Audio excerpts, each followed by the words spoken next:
ఫ్యామిలీకి ఒక WhatsApp group ఉంటుంది. అదెందుకు క్రియేట్ చేస్తాడో క్రియేట్ చేసిన వాడికి కూడా తెలియదు. ఫుల్ అప్డేట్స్ ఇద్దాం, నేను జాయిన్ అవుతా అని చెప్పి ఆవేశంగా జాయిన్ అవుతాను. ఇంట్లో మళ్ళీ అమ్మ వాళ్ళ సైడ్ గ్రూప్ ఉంటుంది, నాన్న వాళ్ళ సైడ్ గ్రూప్ ఉంటుంది. రెండింటిని మిక్స్ చేసాం అనుకోండి, అరహో ఫస్ట్ లో బానే ఉంటుంది. ఫ్యామిలీ మెంబర్స్ అందరూ కలిసుంటే కలదు సుఖ. నాసాలో సైంటిస్టులు కూడా అంత టైమింగ్ ఫాలో అవ్వరు.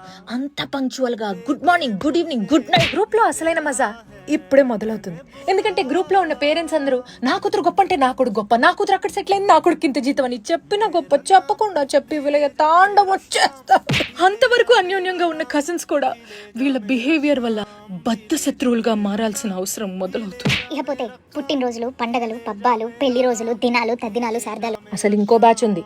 వాళ్ళు ఈ గ్రూప్ లో ఉన్న వాళ్ళందరి మీద చాడీలు చెప్పుకోవడం కోసం సెపరేట్ గా ఇంకో కొత్త గ్రూప్ క్రియేట్ చేస్తారండి. పీకల్లోతికి పగ, ప్రతీకారం, కక్ష, కుట్రలు ఇవన్నీ ఉన్నా కూడా నవ్వుతూ కమెంట్లు పెట్టారు. ఇంకోటి ఉంటాడు ప్రతి గ్రూప్ లో, వాడు వేరే గ్రూప్ లో పెట్టాల్సిన కాంట్రవర్షియల్ ఫోటోనో మెసేజ్ ను మన ఫ్యామిలీ గ్రూప్ లో పెడతాడు. పైగా డిలీట్ ఫర్ ఎవ్రీవన్ కొట్టడం మర్చిపోయి కంగారులో డిలీట్ ఫర్ మీ కొట్టడం. గ్రూప్ లో ఇంకొక అద్భుతమైన కేటగిరీ ఉంటుంది.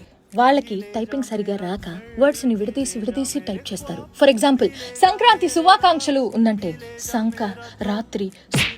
ఇలా మన యూత్ అందరూ ఫ్యామిలీ గ్రూపుల్లో ఉండలేక, ఎగ్జిట్ అవ్వలేక నానా కష్టాలు పడుతున్నారు. It's very emotional.